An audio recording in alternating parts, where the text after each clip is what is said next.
15-year-old Mary thought she just had food poisoning, but when paramedics arrived and examined her, they said she was about to give birth. Mary was completely stunned. She had always thought she was just gaining weight and had no idea she was pregnant. As the paramedics prepared to transport her to the hospital, Mary collapsed on the ground in excruciating pain. But during delivery, the team doctor discovered a critical problem. The baby was in a breech position, feet down. This position could cause oxygen deprivation during natural birth. However, it was too late to rush her to the hospital for a C-section. The paramedics had no choice but to forcibly reach inside and attempt to turn the baby. Dawson continuously encouraged her to persevere. Finally, the baby's feet emerged. Progress stalled again as the baby's head couldn't deliver. Dawson manually widened the airway and instructed Mary to keep pushing. She gritted her teeth and persevered. After the team doctor's relentless efforts, the baby, covered in vernix, was finally delivered. Amidst the loud cries, Mary held her daughter and felt as if waking from a dream. She hadn't prepared herself to face her father. Sure enough, when her father learned of the situation, he stormed into the hospital, furious,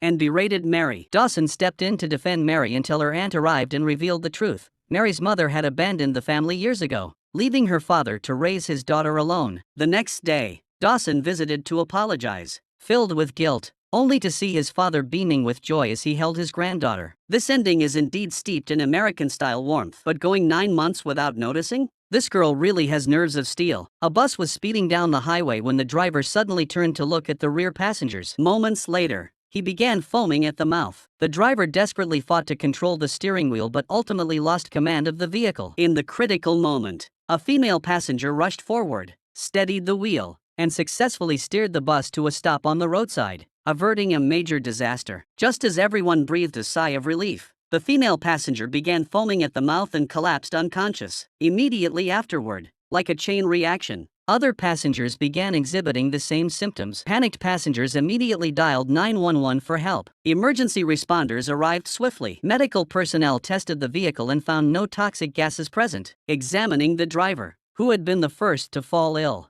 paramedics discovered he was already deceased. 6 other passengers continued to convulse. One paramedic speculated it might be meningitis. However, the team leader dismissed this theory, noting the patient showed no symptoms of fever, vomiting, or rash. At that moment, a female passenger cried out that her sister seemed to have something stuck in her throat. Medical staff opened the patient's mouth and were shocked to find a green foreign object. After removing it with forceps, the experienced team leader immediately diagnosed it as classic human drug concealment syndrome based on the symptoms. She explained the cause of multiple simultaneous cases. The same batch of drugs they were transporting had ruptured packaging, leading to excessive drug absorption. Paramedics immediately administered naloxone to the patients. After treatment, patients gradually regained consciousness and convulsions subsided. The sister wept with joy upon seeing her sister regain consciousness, but soon noticed something was wrong. Her sister couldn't speak or move her limbs. Although the patients regained consciousness, there might still be ruptured drug packaging inside their bodies. They needed to be rushed to the hospital immediately. Faced with multiple patients and limited ambulance capacity, only 2 could be transported. The team leader had a sudden idea: drive the bus directly to the hospital. Fortunately, there was a team member who could drive large vehicles. The bus sped toward the hospital. Despite the fastest possible transport, the younger sister ultimately succumbed to excessive ruptured drug fragments in her body. Police later successfully dismantled the drug trafficking ring using clues from the sister's phone. The older sister was filled with regret. Had she not been so preoccupied with work and neglected her sister, she might have detected the abnormality earlier and prevented the tragedy. But it was too late. I lost my sister, my best friend. Lucas, an employee at the bowling alley, worked diligently and aspired to be promoted to manager by his supervisor. Sarah declined, citing his youth as the reason. She intended to reserve the position for her nephew, Mark. Lucas felt deeply resentful seeing Mark spend his days idly scrolling on his phone. Just then, Mark approached, reporting that lane 5 was jammed. Lucas immediately prepared to fix it, but Sarah insisted he'd worked enough for the day and should rest. She decided to handle the repair herself. She instructed Mark to hang the maintenance sign and disinfect the shoes, but Mark was too preoccupied with his phone to follow her orders. A group of guests then approached the front desk, complaining the scoreboard was broken and demanding to switch to the 5th hole. Mark agreed without hesitation. Soon, the guests began playing on the 5th hole. Meanwhile, Sarah was preparing to repair the machine at the back, completely unaware of the danger approaching. She located the ball pin stuck in the machine. The instant she reached her arm inside, A player on the other side released a ball. The pin was knocked down, causing the machine to suddenly activate. Sarah's arm was instantly pulled inside. The players, horrified to see blood on the ball, screamed and immediately called for help. The rescue team rushed to the scene. Mark remained indifferent to the incident. Lucas anxiously ran to the rescue team, explained the cause of the accident, and led them to the back of the machine. Rescue personnel climbed onto the machine to begin the rescue. Lucas stayed by Sarah's side, comforting her. Sarah's pulse was now faint, requiring immediate intravenous fluids. Lucas retrieved tools and informed the rescue team the machine could be manually operated. The challenge was that Sarah's arm was entirely supported by a metal brace. Removing it would cause severe bleeding, and her multiple bone fractures made proper bandaging impossible. Any rash action carried significant risk. At that moment, a team member suggested cutting the entire brace to create a temporary prosthetic limb fixation device. The captain adopted this plan. They brought in a cutting gun and commenced the rescue. Soon, the entire brace was successfully severed. Sarah was finally rescued. She instructed Lucas to process the customer's refund, but Lucas suggested issuing a discount coupon instead. Deeply moved, Sarah immediately promoted Lucas to manager, entrusting him to oversee the gym during her hospitalization. Lucas's first act as manager was to fire Mark, who spent all day on his phone. Two paramedics entered an apartment to assist an elderly resident when flames suddenly erupted in the stairwell, completely sealing the exit route. The fire had spread through the ventilation system from an adjacent building. They swiftly moved the elderly person deeper into the room and immediately called for backup via radio. The captain discovered the aerial ladder truck couldn't reach the target window. Deputy Captain Casey then proposed a makeshift ladder solution. He shouldered the fire hose and scaled the precarious ladder bridge first, using the water jet to suppress the advancing flames. Team member Ryder followed closely behind, ready to assist the trapped residents. Without fireproof gear, the emergency responders trembled as they climbed the ladder. Despite their fear, they persevered. The elderly resident and Ryder were safely evacuated. But when it was Casey's turn to descend, the weakened windowsill suddenly collapsed entirely. Fortunately, Casey grabbed the dangling hose just as he fell. Yet the smooth wall offered no grip. Teammate Ryder reached out in time, pulling him back inside. Only after confirming everyone's safety did the captain breathe a sigh of relief. But one team member investigating the scene discovered a homemade ignition device identical to last week's case. Letter was consumed by guilt, convinced the arsonist targeted him and nearly endangered his teammates. The next day, arson struck the dining hall at Paul's residence. As flashovers threatened the scene, the captain ordered all rescue operations halted. But Paul defied orders and charged into the flames. Soon, he emerged clutching a box filled with metals.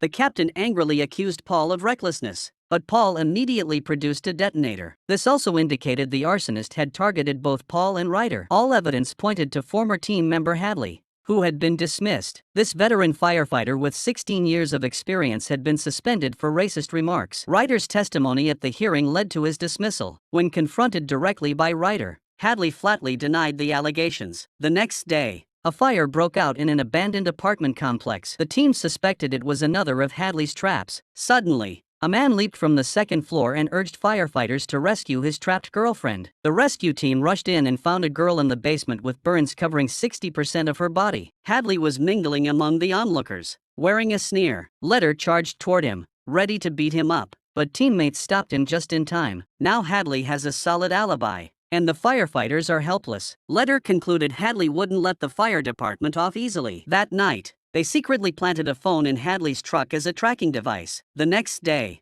the signal led them to an abandoned factory on the outskirts. They rushed to the scene, where thick smoke already billowed from the building. Hadley must still be inside. Upon entering, the firefighters discovered dozens of interconnected ignition devices. Dripping brake fluid ignited the oxidizer, triggering a chain reaction of explosions. During the evacuation, Ryder caught a fleeting glimpse of a figure. He immediately gave chase but was struck, shattering his visor. When he regained his senses, he saw Hadley standing atop a pile of chemicals, clutching a fuel drum. In the nick of time, Ryder tackled Hadley away from the blast point. Leaking fuel ignited instantly, engulfing Hadley in flames. Ryder immediately began dousing him. Fortunately, teammates arrived just in time to extinguish the fire on Hadley's body. Though the arsonist was ultimately subdued, the sight of Hadley's third-degree burns weighed heavily on the team. When the alarm sounded again, these firefighters would rush to a new battlefield. Working beneath the suspension bridge demanded extreme caution.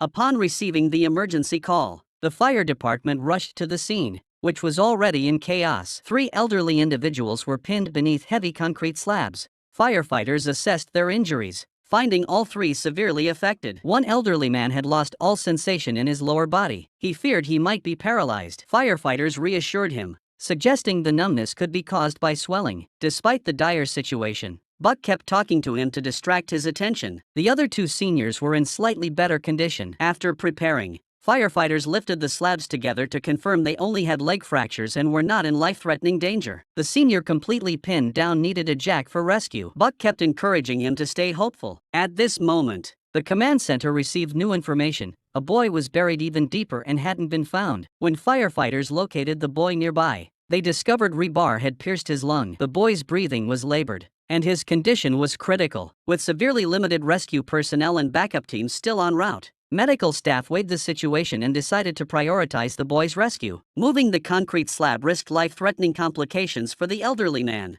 who might have internal bleeding. In contrast, the boy had a greater chance of survival. When they sought the elderly man's consent, he agreed to the rescue plan without hesitation. The rescue team swiftly used jacks to lift the concrete slab, successfully freeing the boy and placing him on a stretcher. Upon learning that all trapped individuals had been rescued, the elderly man gradually relaxed his grip. This man, who had come to attend a happiness seminar, seemed to have truly grasped the meaning of happiness in his final moments. That day, Susan was paying her respects at the cemetery when a mud-covered figure suddenly emerged from behind the graves, staggering toward her. By the time Susan sensed something was wrong, it was too late. After nightfall, the fire department arrived at the scene following an alert and discovered the corpse was actually a living person. It turned out 2 workers had been digging a grave when it suddenly collapsed, trapping them underground. The workers struggled to crawl out of the ground, unexpectedly startling Susan during her visit. Experienced veteran, she recognized this as a quicksand pit triggered by the earthquake. As Buck approached to investigate, he nearly got swept away by the shifting sand. Panicked, he suggested the trapped workers had been buried for 2 hours and likely had no hope of survival, but the captain insisted on confirming the outcome. Immediately, the rescue team used thermal imaging to pinpoint signs of life among the numerous coffins. They laid wooden planks around the pit to prevent further collapse. Yet as excavation began,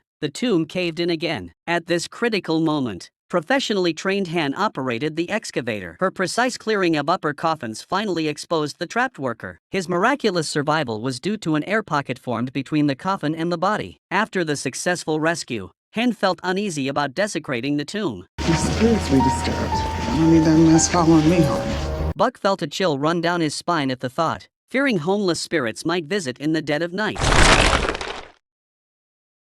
The lift suddenly malfunctioned, pinning the warehouse manager against a beam. His mouth gaped as he gasped for air, on the verge of suffocation. Approaching the victim via a ladder from the roof was clearly too slow. The fire chief decisively chose to scale the lift directly. He shed his coat and began climbing barehanded. This move stunned the team. They never imagined their usually cautious leader possessed such courage. The deputy chief followed closely, ready to assist. Mid-climb, a warehouse worker suddenly ran over and opened the circuit box. The firefighters immediately signaled him to leave the scene. Any misstep could escalate the danger. Unexpectedly, the captain on the elevator suddenly lost his footing, leaving him suspended mid-air. Those watching below were gripped with terror, their hearts pounding in their chests. Fortunately, the captain remained calm and quickly found a new foothold, grabbing the railing to continue his ascent. The deputy captain followed him onto the platform. Upon inspection, they discovered the victim was trapped extremely securely. They had to cut through the railing to rescue him. The deputy captain lowered a rope to bring up an angle grinder. The captain sequentially cut several railings,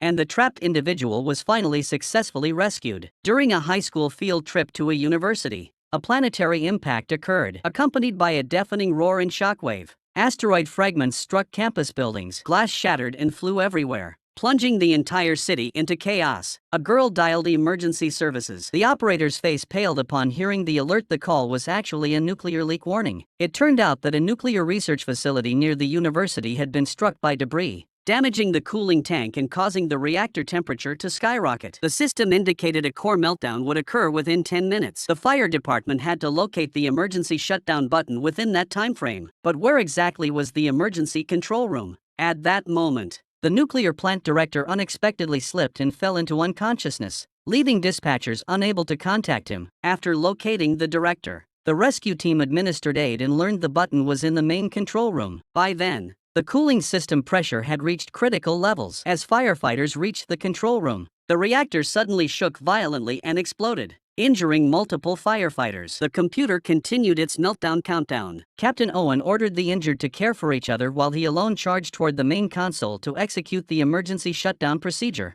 10, 9, Come on, 8, Owen. 7, 6, 5, 4, 3, 2, 1.